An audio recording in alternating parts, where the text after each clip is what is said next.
We were lucky enough to get access to a huge plot of private land on the island of Oahu. We've gathered quite the team here of 22 people.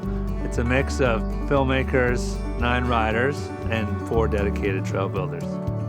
The Hawaii location both introduces and closes out the film. So we dug in for over 3 weeks of intense building and filming. The final shot is the climax of the film, but we had quite a few dynamic shots that we had to capture first. Filming Return to Earth took us all over the world searching for these immersive moments. But nowhere was there as much work and collective effort from everyone involved than in Hawaii. If our younger selves could have seen all of this 20 years ago, while scratching out lines in the mountains of Hawaii for our first feature film, we'd never have believed it. Hell, we never would have believed mountain biking would have gotten this big. But even back then, there were those who were committed to the idea that bikes can change the world. During that first trip to Hawaii in 2003, we were introduced to Maui local Aaron Reichert, who for some reason went by the nickname Moose. He was adamant about building a mountain bike scene in Hawaii, despite the laundry list of challenges that it came with. But after getting to know him over the years, we realized just how much riding bikes and spending time outside in the forest and the mountains was very much a healing hand to his checkered past. Hi, I'm Aaron Reichert, aka Moose. A name I can't shake, it seems to be.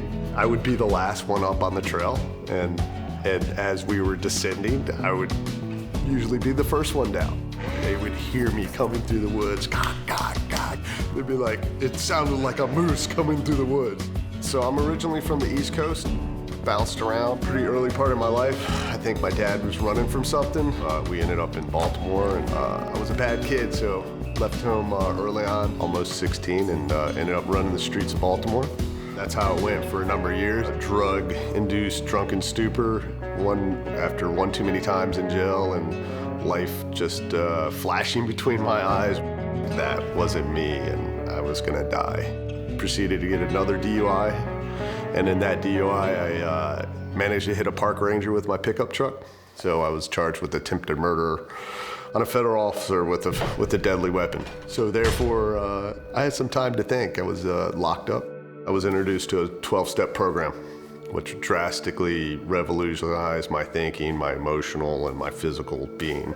Ended up blowing out a knee and having knee surgery right before I moved to Maui. I traded a kayak for a mountain bike, and I brought it out here because I was prepping to move, and Jeff Harton took me down Skyline. Just like that feeling of just when I first got a bike came back to me.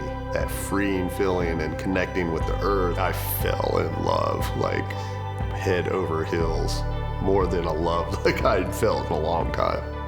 Firmly in the path of the 12 Steps program, Bruce's newfound passion for mountain biking on his adopted island home of Maui presented an opportunity like none other in his lifetime.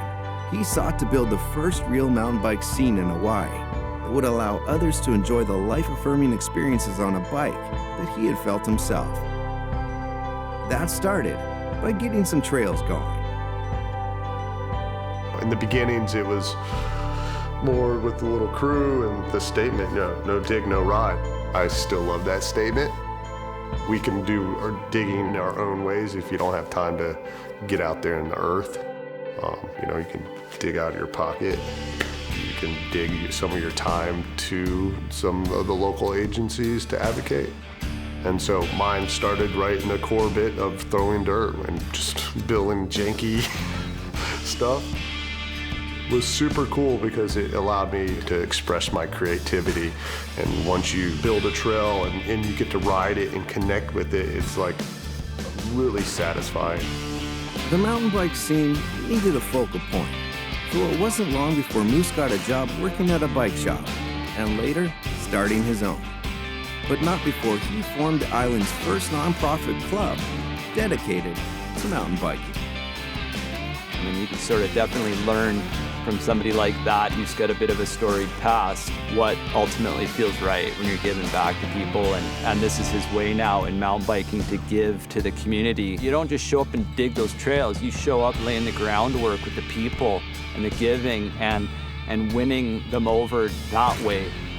That part, I've learned myself, like Moose is leading the way when it comes to treating people right.